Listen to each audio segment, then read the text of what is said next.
στο ένα βίντεο. Σήμερα θα παίξουμε Legendary. Και Legendary Block Dash. Και επίσης οι παίκτες μου είναι σε αυτό που παίζω beta σήμερα. Καινούριο beta. Να σου πω λοιπόν να εγώ. Τέλεια. Δεν ξεκινάω ποτέ ρε παιδί. Πάμε.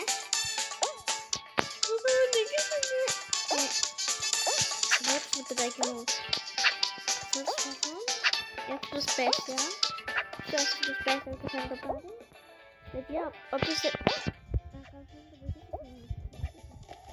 πάμε στο δεύτερο. Να είναι αυτός εγώ που νίκησα. Μόλις ξεκίνησα ξανά.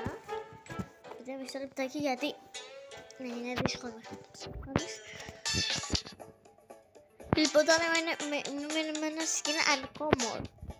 Έχω αλλάξει το όνομα. Δεν θα το στη βέτα. Είναι καλή βέτα. Είναι καλή εύκολη βέτα. Είναι κρίσα. Ακόμα έχει πάσει κλόπινο. Είναι εδώ, πάμε.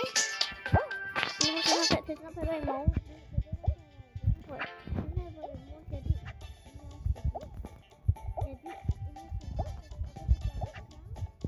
Μεταξύ του μόνοι. Πώς να κάνει ντάση, κυρία μου. Αν το σκόσω να το σπάω και δεν μπορεί να το σπάσεις, όχι να το κάνεις από εκεί. Εκεί είναι το πάντα που δεν το κάνεις αυτό. Θα το πάει, και ξεκινάμε με τα free prize box. Με τα free like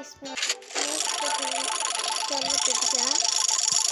Επειδή είπαμε τροχέ γυρίζει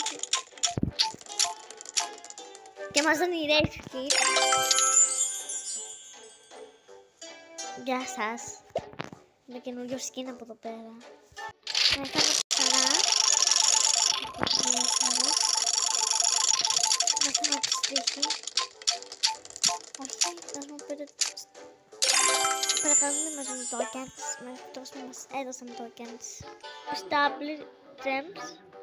Εντάξει, γυρίσαμε ξανά. Είχα πάρει gems. Το μου σημαίνει τώρα το σταματισμό γράψτε beta στην beta στο Stamina Guys και κάντε like και μια εγγραφή και με πάρετε special. Και επίσης περιμένουμε τα καινούργια free spin που θα έρθουν σε λίγες μέρες. Like. Επόμενο βίντεο και πάτε λέω 2 γιατί αδερφή μου δεν παίζει. Like πάντως.